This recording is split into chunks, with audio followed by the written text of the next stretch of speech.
You're with these people all the time.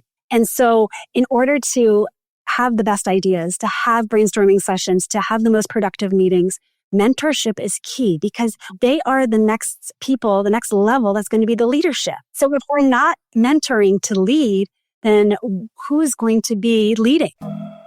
Welcome to Working Women Mentor, the podcast that delivers mentorship in every conversation. Each episode, we meet remarkable women who share the real moments, challenges, and breakthroughs that shape their journeys. These are stories that inspire, empower, and remind us of what is possible. I'm your host, Rainey Alfers, and I cannot wait for you to meet today's guest. Let's jump in and uncover your next mentor moment.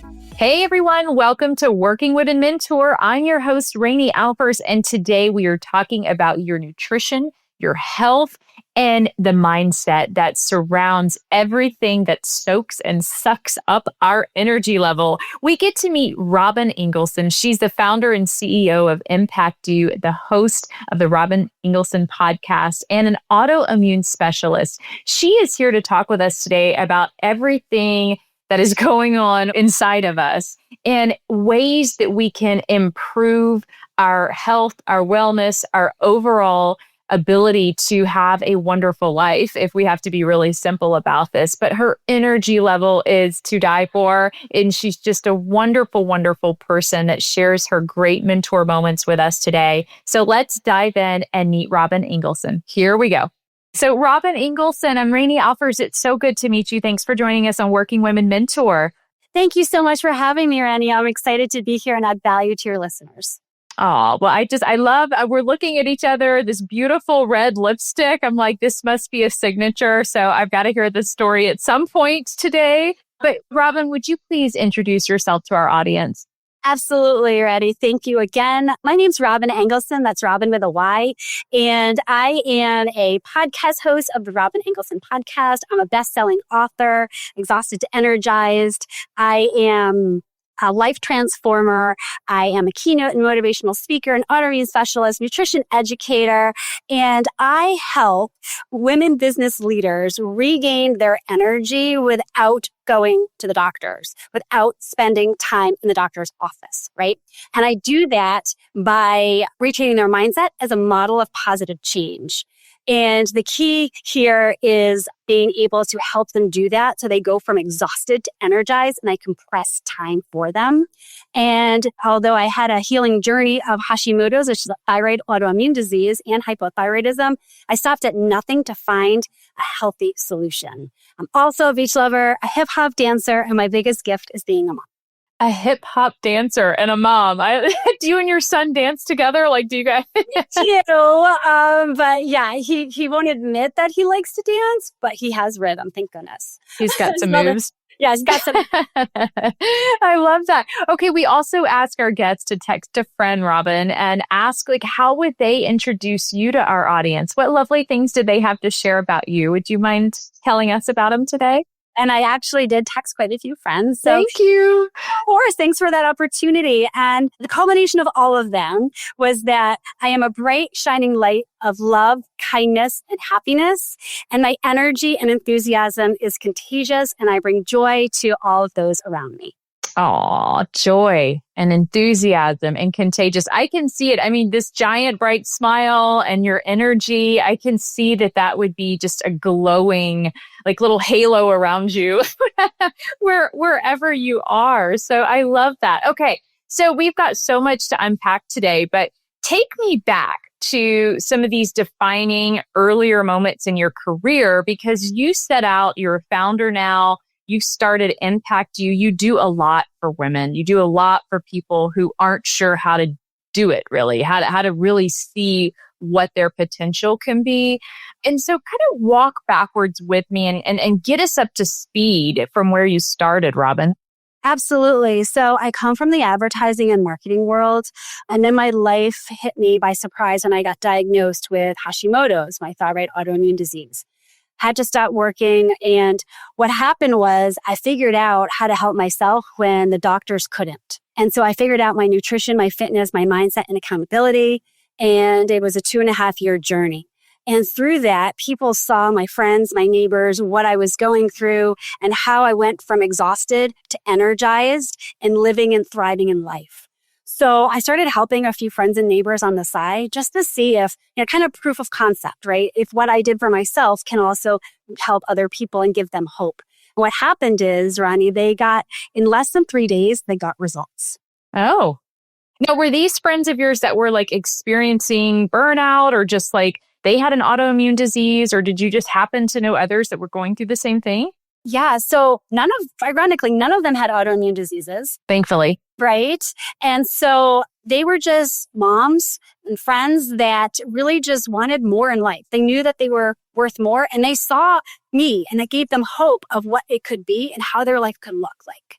And so they got results in 3 days, and then after 30, they changed their habits, and after 90, they changed their lifestyle and were able to sustain that throughout their life. I still talk to them now, and it's 13 years later, and they're thriving in life. And so that's how I realized that I have more to give. I love advertising and marketing, but I really want to impact you and how you live and thrive in life. So that's how Impact You started. It's like you waved a magic wand around your friend group and you're like, okay, ladies, like this is like life's about to be good. And then you fast forward and then you're still friends. You can still see them thriving. Like that must make you feel incredible. Absolutely. I mean, it's the best gift you can give yourself besides helping yourself is helping others, especially those around you that are so close to you and in your inner circle. It's like a superpower. You discovered it and it's in action. And I love that, having a superpower. Everyone has it in them. Sometimes you just got to dig deep and bring it out. Yeah, but it sounds like you didn't actually have that. That's what's so interesting is you didn't have to dig deep. Yours just sort of unfolded. Like you're like, oh, I did this for me and I'm doing this for you guys. Like it seemed to just sort of naturally happen, where I feel like a lot of us are asking that question. What is my superpower? What am I really amazing at? It's a deep dive sometimes, and it sounds so natural for you. So it does sound magical in my mind as I'm hearing it. So, okay, autoimmune disease, like this is something very near and dear to you because you've experienced it, you have it, you studied it, learned about it. And can you share with us a little bit about that as we get started? Because when I say those words, not a lot of people really understand what that means. It can be quite broad and it can be quite specific. Mm-hmm. Absolutely. And I just want to let you know, when I got diagnosed, it was by accident, right? I went in for blood work for something else and I came out diagnosed with an autoimmune disease. I was trying to get pregnant with my second child and I couldn't. So I got all these tests done. And what happened was, for autoimmunity, it's the last thing that doctors check because their symptoms are so common with other things. Right? So I had escalated T3, which is part of your thyroid, and that's what my hormones were just out of whack, right? But what happened is that in autoimmune diseases, your body's being attacked, right? It's like you're in survival mode, but you're being attacked. So you can't function properly. And a lot of things with autoimmune disease are very similar to other symptoms for other diagnoses, such as fatigue, hair loss, brittle nails, body aches, weight gain. There's a lot of things that may just be, oh, you just had a baby. Yeah. Or midlife, or like, I had a bad week. Yeah. But in reality, it's like, the general doctors aren't testing for it. Right. So just having an awareness of what it is, it helps you get diagnosed properly, whether you have one or not. And there's an interesting statistic I want to share as well, is that years ago, it was 1 in 20 women were diagnosed with autoimmune disease. Now, today, it's 1 in 5. And yes, and so it's really high, and having the awareness really allows you to properly be diagnosed earlier than later. And so if you're thinking like your body feels like it's being attacked, this can display symptoms in many ways that would relate to other areas. What should we be looking for as like the listener? Is it just like, oh, like things aren't right, or this is going on a little longer than usual? Or, I mean, is that sort of that driver to get us in? And then once we get there, I mean, is it a conversation where we have to push a little bit with our physicians to get those tests or figure this piece out because it's so undiagnosable in some ways, or untested, if you will? Yes, absolutely. And the interesting part is that I didn't have any symptoms, so I thought. until after I got diagnosed because I ended up being allergic to the medications, the fillers that they put in the medications. But some of the signs to look for that looking backwards, that I didn't know is that after I had my first child, I lost an enormous amount of weight very quickly. And I wasn't able to put on weight. For me, that was kind of normal because I have a fast metabolism, but I got to the point where it was, my husband was kind of like, what's going on, right? So extreme weight loss, fatigue over time. So with autoimmune disease, there's nothing that happens immediate. It's over time. It's slow and steady. So feeling tired, all the time over a period of time, definite warning signal, red flag. Hair loss, red flag. Nails brittle and falling off, not being able to grow your nails. Having brain fog is a huge one. Brain fog, I'd be driving with my son to go to Target, and then I'd end up at the grocery store. I have no idea how I got there. So brain fog is huge. And that happens a lot in the workplace too. You may think you don't remember something in a business meeting, but it's not your fault. It's because your body's being attacked and you don't even know it. Right? Yeah. And no one would admit that, right? No one's like, well, I'm being attacked. That's why I don't know this, right? Like no one is going to admit that. You find we excuse things away so easily. Hey, I didn't sleep well last night, or just feeling a little tired these days, or we're good at excusing things away. Mm-hmm, absolutely. Well, it sounds like from the diagnosis that you had, you really had to make some life changes. And so if you're thinking about that Hashimoto's piece and like some of the lessons you learned with now figuring out, now what? Like now I have this, now I know what's going on. How do I care for myself? And what are some of those things that you made a change with, Robyn? Yep. So absolutely. I made changes with my nutrition, my fitness, my mindset, and my accountability. These are all things that doctors don't tell you. Because when the medicine's not working, you have to figure out other resources and avenues and diving deep into you. Because a lot of times we get autoimmune diseases because of stresses and stressors on our body and from the environment that we're not even aware of, because we're just dealing our daily life. So on top of having your body being attacked, you're adding more stress to your body. So I figured out my nutrition. I've always been an athlete, but I wasn't fueling my body for my autoimmune disease. So I started eating smaller meals more often, high protein, low carbs, fruits and veggies, water. All the clean stuff that we're all supposed to be doing every day. Absolutely. I stopped drinking alcohol. I stopped drinking caffeine, things that are triggers. You learn triggers over time because here's the thing. You can still be social and also be healthy, which a lot of people don't understand. Because if I'm not healthy, I already feel bad. After I was diagnosed, why would I want to make myself feel worse the next day? Yeah. And also, if you're not healthy, like I'm not feeling very social. So get the glass of wine or anything that like I'm missing out on. Like I'm just not feeling well. Like I don't care about the rest. Right. Absolutely. And then the fitness component, I'm an ex-cardio junkie.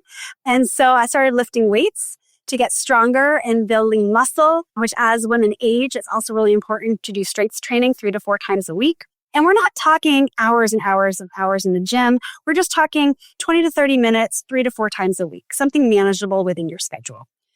And then I changed my mindset as a model of positive change. I figured out how to overcome my past trauma, things that were just holding me and weighing me down that I didn't even realize because we just masked them. And when you lean in, oh my gosh, it is such a beautiful, beautiful journey and story on the other side. And then I found accountability. I found people who had what I wanted from my mentors and my coaches that were 1 or 2 steps ahead of where I was to help guide me in my journey. Oh, wow. A lot of your clients, Robyn, correct me if I'm wrong, are they in the corporate environment? Or are you working with, you work with working women, like you are talking to our audience, aren't you? Yes, they're in corporate. That's corporate or entrepreneur. So what then are you seeing with the women that you're working with that come to you and say, Robyn, okay, I'm feeling like this and I need help? I mean, are they really coming to you and admitting it, or are you identifying it within them eventually? So no one says, let's just be clear, right? And I didn't either with my coach. No one says, I'm raising my hand right now. Hi, I'm Robyn. I have a problem. Can you help me? Right. I'm stressed. Yes. And because the reality is, Rani, is that no one knows because they don't have the awareness. But what they see in me is hope. Got it. And so they want what I have, just like I saw that in my mentors and coaches. And then nice. my deep dive is where we discover what's really going on and how we can overcome that and move forward. And it's interesting because you have to get pretty personal with your clients, don't you? I mean, you have to really get into the things that we don't want to admit, we don't want to talk about. And this is, as we evolve into this role of mentorship, I mean, in some ways, you're becoming their mentor and how to change their life for the things that aren't working as well, right? And so I'm curious, have you had someone in your life that made this impression on you and became that mentor for you to have some of this ability to be that for others? Absolutely. I have two people. I'll speak to one of them. Well, I'll speak to both of them, but one first. So the first one, she was very blunt with me. And I love direct communication, right? Because it is what it is, right? Don't sugarcoat it. Tell me what it is and how it is. And she used to share with me over and over again, you know what, Robyn? If you're not sharing your story, you're being selfish because you could help one more person today. And that always stuck with me because I knew that when I did share my story, the floodgates opened. People can resonate with it, right? When you understand how to storytell and you know how to get the emotion behind somebody from what you're going through, it's a game changer, right? And so I always remember that in everything that I do because, it's really important to be able to give people that hope. And that's what she did for me. She gave me hope that I'm going to be okay. I'm going to feel better. I'm going to have joy in my life. I'm going to be energized again. And then my other mentor who had such an impact in my life, who actually wrote the foreword in my best-selling book, Exhausted to Energized, my life coach, she just transformed my life in ways that it's mind-blowing, right? When you say, Arani, that you get personal and emotional, yeah, that's what we do, right? But that's where the work is. And she helped me do that and release things that I didn't even know I was holding on to. It's just powerful. And she always said, you know what? Helping other people, Robyn, that's your purpose. And it absolutely is. It's interesting because you're able to zero in on that one ability that could help someone else as we sort of talked about right into the episode. And then you have had someone else zero in on that for you and identify and teach you how to dig a little bit deeper and see what is within you. But you do have to do the work. And I often, I talk with a lot of people that are like, oh, I'm going to work with a coach or work with a consulting firm or a therapist or whatever it is, or, my best friend, and I'll figure it out. They've got a formula and I can figure it out, but they don't want to do the work for it because, this personal piece, this hurtful piece, this, this crying tears, the ugly side of it. What would you say to someone who isn't sure how to go that deep and get that expressive to fix what's going on? Well, I think it really depends on who you're working with, right? Because it's really hard to do it on your own. Because when you do it on your own, you're really how are you getting your tools? How are people asking you questions? How are you diving in? It's really difficult. And I tried that and I'm sharing that from experience. And I think it becomes simple, not easy, when you work with the right person. Because you have a know, like, and trust factor already there. And so when they're asking you these questions and you're going deep with them, it just seems natural. And that's when you decide if you want to do the work or if you don't want to do the work. And more times out of not, you do want to do the work because you know that there's something so much greater on the other side, but you gotta break through. You gotta do the work in order to be able to see what's in store for you. And that's the key. What's on the other side? That's the place to always be looking at, isn't it? So mentorship for you while you were figuring out your health situation and getting your brain healthy and your mind healthy, is this when you started working with your coach, Robyn? Or is this really when you found her and decided that you needed to make this shift then? Yes. And, I saw other colleagues that were working with her and I asked them, said, what are you doing? Because I saw the transformation. I saw what I wanted to be, but I didn't know how to do it on my own. And so they shared they were all working with the same life coach. And I said, great, give me your number. And I called her and we started talking. And I just knew from the moment I spoke with her that she was going to be able to help me because I'd already done the work to find her. And you mentioned your colleagues. So women you're working with, people you know, what does that look like? I mean, how do you think companies and within our workplace, we can better support this idea of mentorship and sharing contacts for people, outside of the workplace who might be able to help us? What's your opinion on that of the landscape right now? Yeah, so I think it's more important than ever. I think we went through the whole COVID phase of everyone working virtual and having lack of community. And now it's just more than ever so important to have your tribe, to have your sisterhood, to really be able to connect with people on that level. And especially in the workplace, right? Because you're with these people all the time. And so in order to have the best ideas, to have brainstorming sessions, to have the most productive meetings, mentorship is key because when you're mentoring somebody, they are the next people, the next level that's going to be the leadership, right? So if we're not mentoring to lead, then who's going to be leading? So I think it's extremely important to be doing that. Hey, working women, have you ever dreamed of starting a podcast but don't have enough time? I have been there. App chaos, endless Googling, tech rabbit holes, content grind, hours wasted, believe me, and not an episode live. That's why I am gifting you my free training, your complete blueprint to turn episode 1 into 30 days of AI-powered content. No overload, 2K of value inside. So go check it out. There's everything you need for week 1 launch and beyond. Visit workingwomenmentor.com/free training to claim yours now. It's interesting. I was chatting with a woman and she's in her mid-50s, about to retire early, is sort of scaled back in her career. One of the most important things to her before she absolutely stops working at this company she's been with forever and just loves the company, she's ready to go off and live life and do some other things. But she said, Rainey, the most important thing is that I am able to show these young women, the next generation, what my work ethic, how to navigate this big corporation that we're in, like the tips and the tricks that I've learned along the years. It was so vitally important to her. She has formed like a group within the company. Like she went to HR and she's like, I just want to help others that come after me because this was hard. This is really hard what I did for the last X amount of years. And she, with her passion with this, and she didn't get paid to do this, nothing at all. She just felt like, gosh, I hope no one else has to do it the way I did it.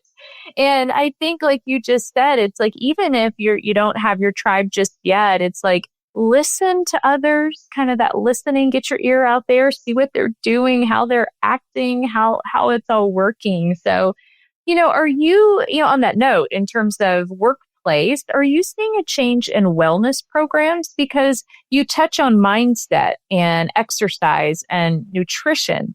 What does that look like for your clients right now? Absolutely. And, wellness definitely is changing. The landscape is changing for sure.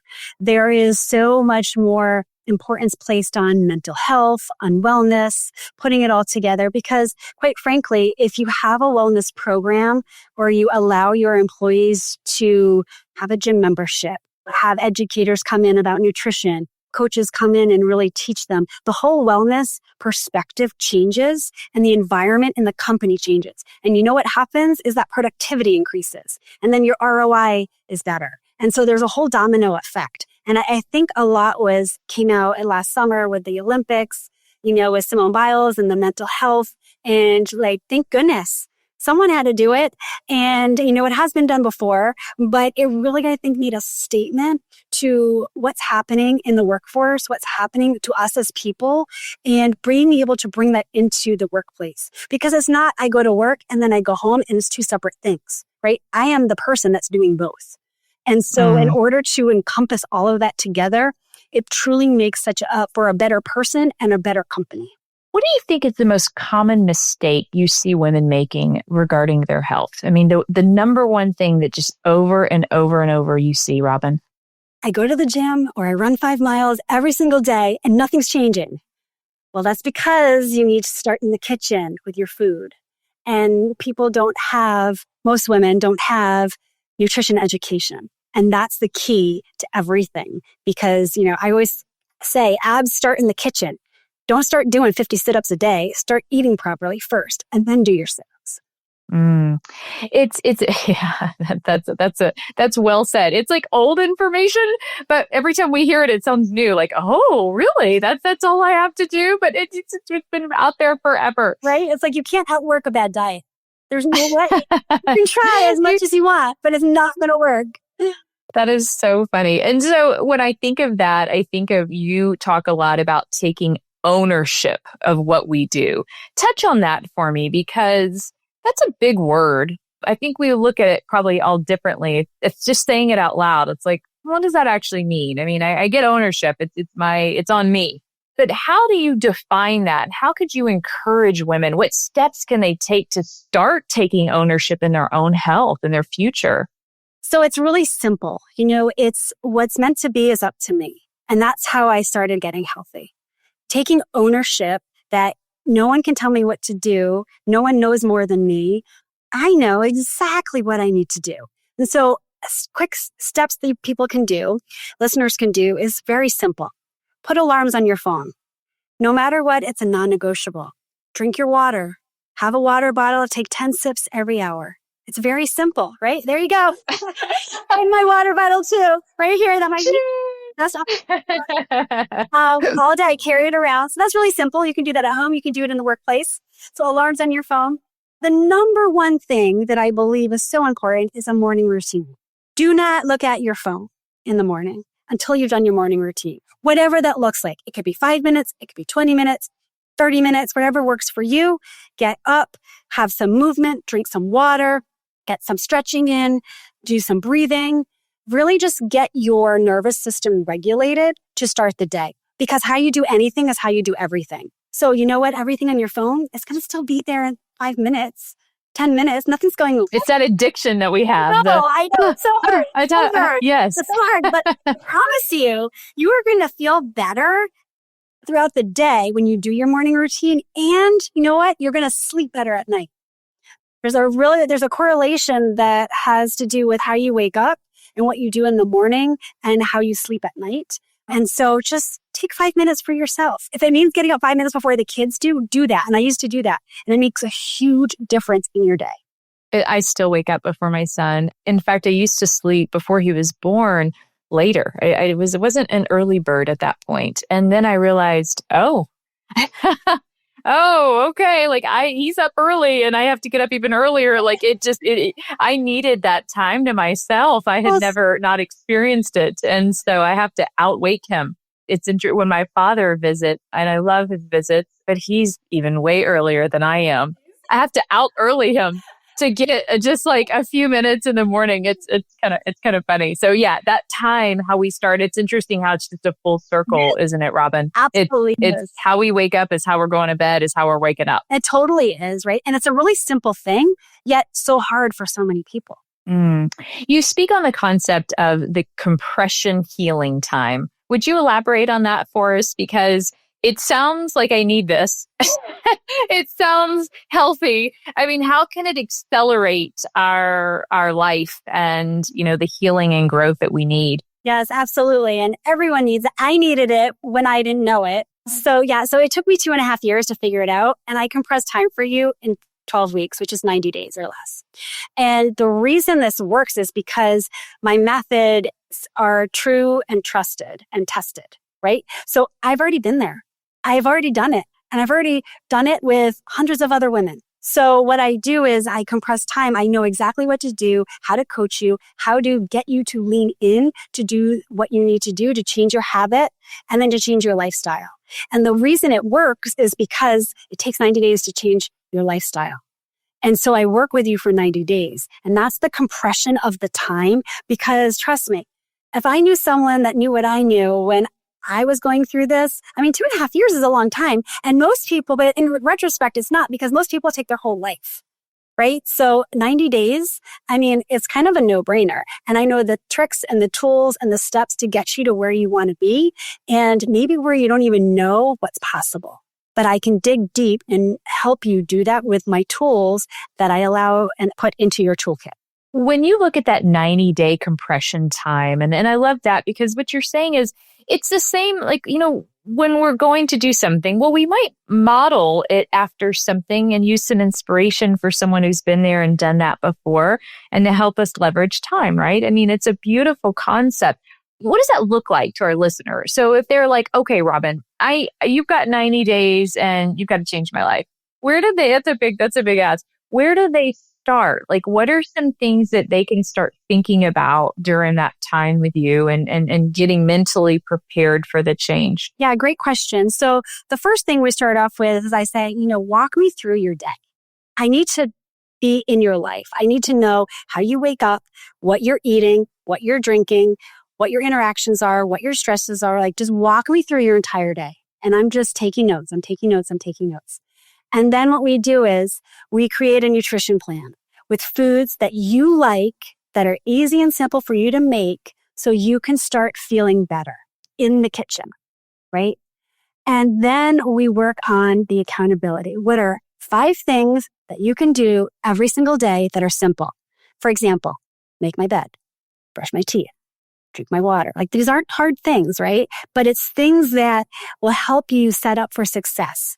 And they're your anchors. Yeah. They're that consistency piece. Over and over and over again, because most people quit after 28 days. So that's why 30 days to have a habit is key, right? And so I become your accountability partner. I become your mentor. And I am checking in with you. If you do not text me, you're going to hear from me multiple times, right? Because that's part of changing your mindset. That's part of changing your habits. But we start small in order to attain the big goals. Because I'm really good at taking the big picture and breaking it down into small, micro, manageable steps daily. Got it. So you do that quite a bit on the Robyn Engelson podcast as well. So tell us a little bit, because you offer a lot of information on this podcast on everything you're teaching on, right? I mean, tell us about the podcast. I love to give other plugs on podcasts. So please share. Asking. Thank you so much. Go listen. Yes, the host of the Robyn Engelson podcast. We're in season 2 and it gets better and better every time that we're recording and sharing value with listeners. And it's really like having decades of experience of being a whisper in your ear, like having a mentor whisper in your ear, because I'm full of knowledge and I bring on guests that are full of knowledge. I bring on guests like doctors. I bring on healthcare professionals. I bring on business executives and leaders. I bring on leadership professionals. I bring on clients, which is really awesome because you get to hear the ins and outs of what worked in their biggest transformation and why they chose me as their coach and mentor. And it's really just fun, right? We bring a lot of fun and joy to people's lives in order to help them be healthier and happier. What's one of your favorite episodes? Point us in a direction. What from season? Tell me a season 1 episode, because that's the season like when we start a podcast that we're just like, what are we doing here? Like, yes. And that's the season that I didn't interview anybody, or the beginning part of it. And I was like, this got to change. I don't want to listen to myself all day. I know maybe people do, but I need to interact. I did the same thing. I totally did it. I did a little bit of it and I'm like, no. We got to change that up. So maybe one of my very first ones was, I really did talk about my journey, right? I talk about my journey a lot. And I talked about how painful it was, how sad I was, how angry I was. And I was really vulnerable in sharing my story. And it was extremely relatable to people because maybe you don't have an autoimmune disease or maybe you do, but there was something in your life that just wasn't good, right? Everything's not like peaches and cream. We have stuff going on in our life. And so I was extremely vulnerable about what happened to me, how I felt, how I couldn't get out of bed. I was sleeping 10 to 12 hours a night, couldn't take care of my toddler. I mean, I was miserable. And how I was able to turn that around and see the light and see the other side and know that, I was destined for more. I wasn't born to have an autoimmune disease and not do anything with my life. Right. And devolve from there. Yeah, And like, that's it. No, thank you. So that was it was one of my very first episodes, and it was really meaningful, really powerful. And then most recently, I was able to bring on one of my thyroid doctors, which was super cool, interview her, and she's a wealth of knowledge. Oh, wow. It's just a really cool interaction. Yeah. So fun. Well, we'll definitely follow and listen to you and support your podcast. I love that. So, Robyn, what is your mentor moment that you want to share with our audience today? What is that takeaway that will just mentor us through the rest of the time we think about you? Absolutely. Thank you for asking. And so, it's really, if I can do it, so can you, right? Whether you have an autoimmune disease or not, whether you have burnout or chronic illness, or you're just tired, you're just exhausted, or you know that you're destined for more. I'm here to give you hope that you can do it too, right? It's possible, and you have everything that you ever need inside of you. You just get to bring it out and share it with the world, because you were put on this earth for greatness, and I believe in you. I know you can do it. And if no one's told you today, I love you and I'm proud of you and cannot wait to see what's in store for the rest of your life. Well, if that's not encouraging, I can't imagine what else someone would want to hear, because, it's a beautiful thing, and why we love this podcast of mentor moments and finding that energy that you might need at this moment with every episode. And so that was really beautiful. Thank you for sharing that. Robyn, how can our audience find you and support you other than going to listen to this podcast when we're all done? So absolutely. My website, robynengelson.com. I'm on social media, LinkedIn, Facebook, Instagram at Robyn Engelson, and really just come say hi. I had someone yesterday reach out to me. They heard me on another podcast interview, and they reached out and just told me like what I said was resonating with them. So message me, DM me. Don't be afraid. Don't be shy. Your life is too valuable. I love it. Robyn, I'm like clapping. Go, girl. Yes, I love it. Thank you for joining us. I really appreciate your time and your mentor moments. Absolutely. Thank you so much for having me here on Mentor Moments and be with your audience. Hey, wait, before you go, I have one ask. Would you please leave us a review? Tapping on those stars on Spotify, Apple, or wherever you're listening to this will really help us. It'll spread the word and your voice and your impact as well, because every episode we are giving mentor moments. And I hope you can continue this conversation with us at workingwomenmentor.com. To apply to be a guest, find show notes and episode details. And if you've ever wanted to start a podcast, we've got the perfect course for you. Follow us on Instagram at Working Women Mentor and DM us the word mentor, and I'll send you over our free guide on mentorship so you can incorporate it into your life. Thanks so much for joining us. And until then, cheers until the next episode.